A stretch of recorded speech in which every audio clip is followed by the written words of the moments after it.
ny mofinaina isan'andro atolotry ny mpitandrina rakotina valina maoly.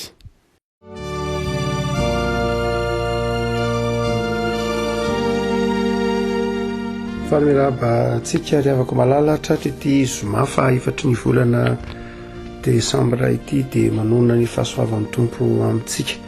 Ny mofonaina antsika io dia ny jaona toko fahaenina. Jaona toko fahaenina ny andininy fahasivy amby dimampolo ka hatramin'ny andininy faharaiky amby fitopolo. Jaona toko fahaenina andininy fahasivy amby dimampolo ka hatramin'ny andininy faharaiky fitopolo. Fakitsika amin'ny anaran'i Jesoa.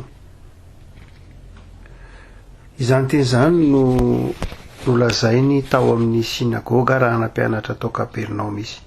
Koa maro tamin'ny mpianany no nandre dia nanao hoe sarotro izany teny izany, iza no mahaino izany? Ary fantatry Jesoa tao am-pony fa nimonmonina tamin'izany ny mpianany ka dia hoy izy taminy, mahatafi-tohina anareo va izany? Maika raha mahita ny zanak'olona miakatra ho any amin'izay ny toerany taloha ianareo. Ny fanahy ny mahavelona, ny nofo tsy mahasoa. Na inona ny teny izay nilazaiko taminareo dia fanahy sy fiainana, fa misy ny sasany aminareo izay tsy mino. Fa fantatry Jesoa hatramin'ny voalohany izay tsy nino sy izay hamadika azy. Ary hoy izy, izany no lazako taminareo fa tsy misy olona mahay manatona raha tsy nomeny ray azy izany. Hatramin'izany dia maro tamin'ny mpianany no niemotro ka tsy niarana dia tamin'ny intsony. Dia hoy Jesoa tamin'ny 12 ianareo koa va mba te hiala?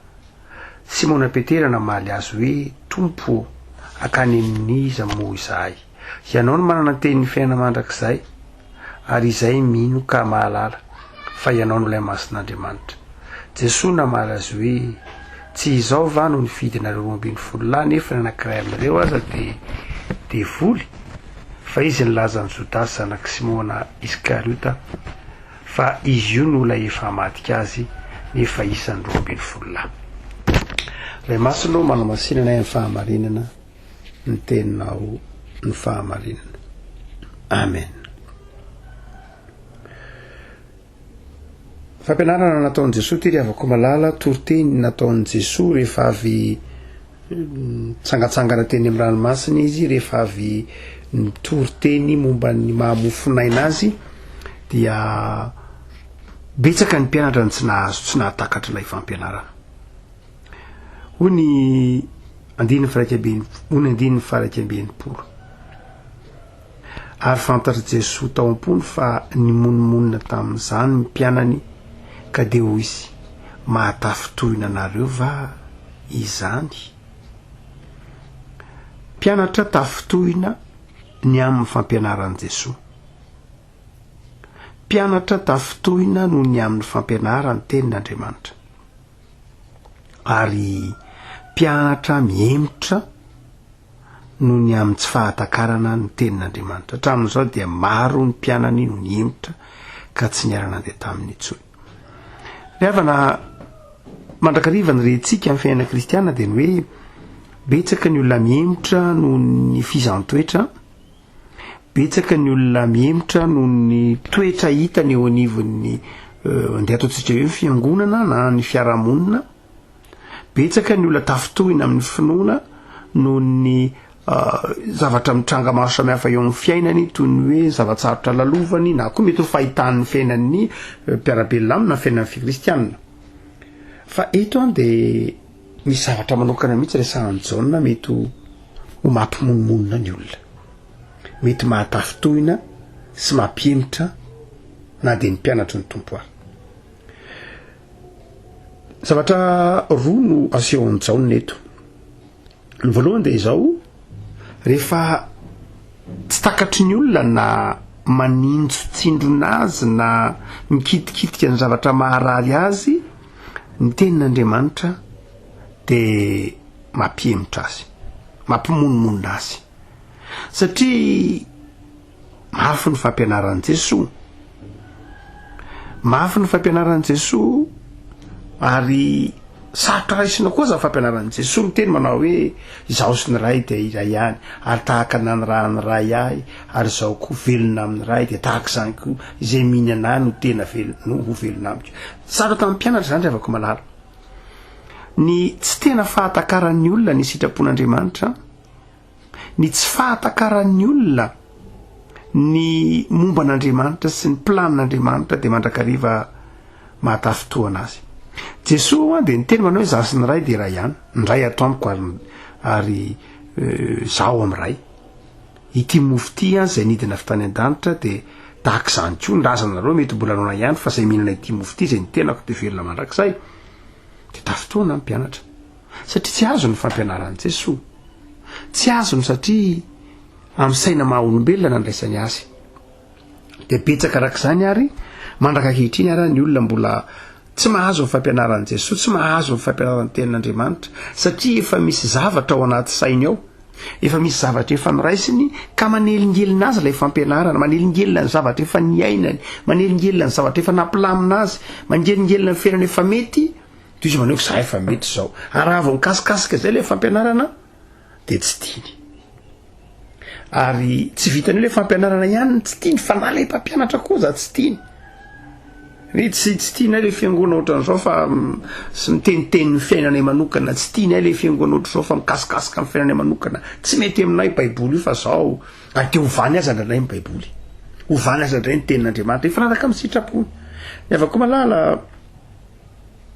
mampianatra antsika zany Jesosy eto fa ny sitrapon'Andriamanitra de tsy voatery ho zay mahafaly atsika mandrakariva akory, fa ny sitrapon'Andriamanitra mety ho manindrona atsika aza, mety ho maharary atsika aza satria mahakasika ny fiainantsika na tsy taka atsika, na nitaona atsika hiala amin'ny tsy fahamarinana, hiala amin'ny tsy fahatakarana ny sitrapon'Andriamanitra, hiala amin'ny fiheverana manofo.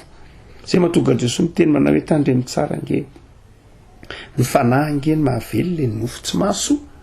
Fa rehefa mahakasikasika lay nofo lay izy lay maharary atsika iny de tsy tiatsika, ary ndraindray de mahavatra mihitsy mitady fampianarana mahafinaritra ny nofo. Hoe zao no tiako mba resina, tiako renesina ny fampianarana mandokandoka, ny fampianarana manindraindra, fampianarana tsy mikasikasika ny vie priveko, ny fampianarana tsy mikasikasika ny fiainako zay tiako any, fa ny fampianarana tiako de ny fampianarana mandambolambo ahy. De avako malala raha izay de tsy mahasoa Jesosy. Mety maharary atsika indray ny tenenina, mety maharary atsika indray na hitsy ny tenin'Andriamanitra, fa aza tafitoina ho Jesosy ny fanahiny mahavelona. Tsy ny hoe teny mandambolambo ny fotom-pisainana nahazatra akory ny mahavelona, fa ny asan'ny fanahin'Andriamanitra mibitsika mangina ao anatsika ary manitsy atsika, zay ny mahavelona. Aza tafitoana ary avako malala, aza monimolina raha toa ka ahitsy ny tenin'Andriamanitra, raha toa ka mahitsy aminao ny tenin'Andriamanitra hoe mibebay ianao, miovay ianao, mamela heloka ianao, manatona an'Andriamanitra ianao, ialao io toetra tsy mety io, ialao io fitiavateny io, aza tafitoana. Fa ny nofo tsy mahasoa. Fa ny faharoa avako malala izay nampihemitra andiny ny fahenina am-benimpolo hatramin'izany de maro tamin'ny mpiana ny hemitra ka tsy niara nandeha tamin'ny intsony. Ny eo ny tafitoina zany hoe tesitra monomonina. Fa rehefa lalipaka indray zay fahatafitoinana izay fimonomonomana izay de manjary fihemorana mihitsy, zany hoe manjary fialana mihitsy amin'Andriamanitra, fialana amin'ny fiangonana, fialana amin'ny fampianarana. Inona nahatonga an'izany? Nahatonga an'izany de izao ny fanazavan'i Jesosy mazava amin'ny andininy fa efatra amby enimpolo. Misy ny sasany aminareo zay tsy mino, ary hatramin'izay de maro ny mpianany no niemitra. Tsy zakan'ny olona ry havako ny fantsiana ataon'ny tenin'Andriamanitra, ka ny tenin'Andriamanitra mitsara azy de nandray tsy zakatsika. Rehefa tsarain'ny tenin'Andriamanitra isika hoe tsy mino, rehefa tsarain'ny tenin'Andriamanitra satria kely finoana, rehefa tsarain'ny tenin'Andriamanitra isika mianana de nandray mangatsika itsika. Jesosy angeny teny anio amin'ny Marka, fa io tsara ny Marka toko fafito, zay io tsara matetika moa Jesosy miteny anio amin'ny Marka, miteny mpianatra manao hoe mahafonareo, kely finoana ianareo, fa tsy tafitoana ny mpianatra, tsy niala tamin'ny finoana ny mpianatra, tsy niemotra ny mpianatra fa betsaka ry afako malala ny kristianina rehefa mandre ny tenin'andriamanitra ny hoe ary ianao tsy mino ianao tsy ampy finoana ianao tsy mandroso amin'ny ara-panahy ianao hoe mangatsika ianao ka mivavaka ianao maraina makisoatra masina rehefa itsiny ny tenin'andriamanitra tahak'izay dia tsy zakany ary de miteny mihitsy manao hoe inona koa ny tenitenenanao inona ny ilazanao andrandray ary mety iteny mihitsy koa ary ianao raha mba ahoana matsindray aman-dreny io nampitaiza azy izy io nampalapiara-panahy azy io dia miemotra izy de afaka malala mipino de tokony mahazaka mandre ny tenin'andriamanitra mety mafy zany fa tsy tokony hampihemotra anao ny miemotra de zay tsy an'andriamanitra izay azay matoka an' Jesosy miteny eto manao hoe tsy misy olona zany mahay manatona raha tsy zay nomen'andriamanitra ihany de hoy Jaona apôstôly any amin'ny epistily voalohany manao hoe io zay nantson'andriamanitra ihany eo amin'andriamanitra de ahoana zany re ny hemotra reny de hoy Jaona namary manao hoe efa tsy hisantsika hatramin'ny voalohany izy raha ohatra ka hisantsika hatramin'ny voalohany izy hoy Jaona rehefa nantson'andriamanitra ho isantsika izy de zao ho nitoetra teo amintsika fa satria tsy nandre ny azon'andriamanitra mihitsy izy dia na nandany sitrapon'andriamanitra mihitsy izy na tsy nanaiky ny sitrapon'andriamanitra mihitsy izy de tsy isantsika izy zany Jaona moa somary mahitsihitsy fiteny amin'ny hoe ny amin'ny ataontsika io prédestination Jaona de isan'ny mivoy mihitsy manao hoe tsy ny olona rehetra nge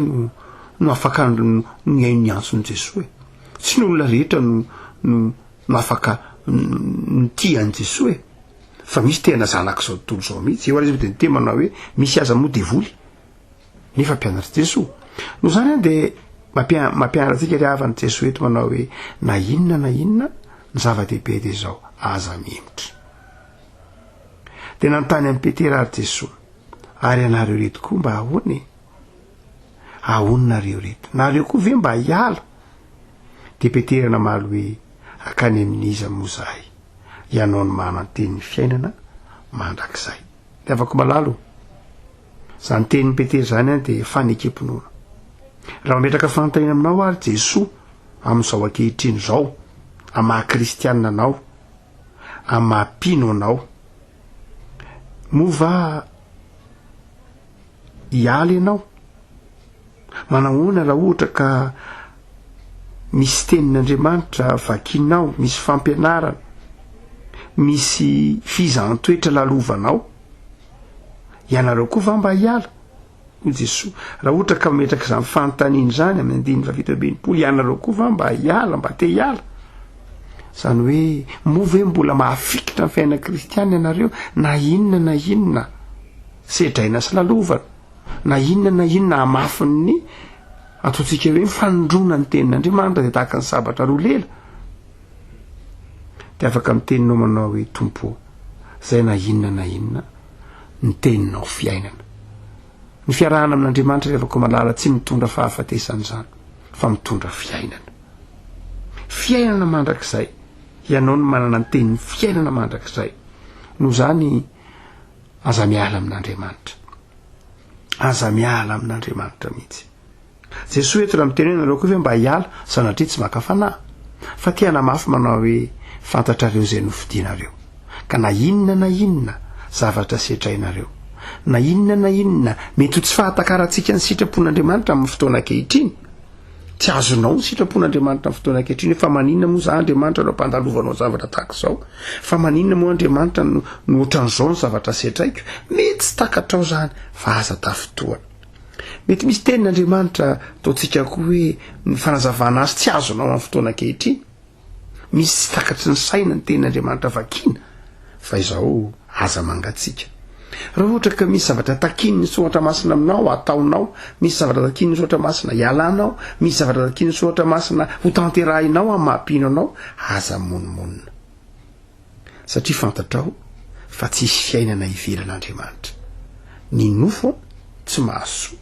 na anana ny nofo daholo arany zavatra rehetra tsy mahasoa zany betsaka ny nanana ny zavatry ny nofo maro isan-karazany teto amin'ity tamin'ny fandalovany ty fa tsy nahasoa azy zany fa ny fanahy ny mahavelona de mivavaka ao anao a ho tamana ao amin'Andriamanitra ny fanahy ny mahavelona ka na inona lalovanao de mivavaka ao anao a mba hateny taka amin'ny Petera hoe Tompo zay tsy miala aminao ao aminao ihany no misy ny fiainana mandrakizay. Ivavaka sika. Tompo misaotranao zahay, misaotranao fa Andriamanitra velona ianao ary mametra-pantainanay tokoa ny amin'izay fifandraisanay aminao. Tamana miaraka aminao va zahay, mitady fiainana ivelanao va zahay, so iverinay fa ny fiainana ranofo no mahafeno anay. Manafatra anay ny teninao Tompo fa tsy misy fiainana ivelanao Andriamanitra, ary na tsy takatry ny sainay aza ny fomba fitondranao ankehitriny, na mety betsaka aza ny zava-miafina amin'izay hitondranao anay. Misy ara ny teninao zay tsy azonay indraindray amaha-olombelona anay, dia izao Tompo ho any amin'iza moa zahay. Ao aminao ihany misy ny fiainana mandrakizay, koa dia tehirizo zay Tompo, arovo zahay aoka amin'ny fiainanay ho fiainana feno fifaliana, aoka amin'ny fiainanay ho rakotry ny fahasoavanao.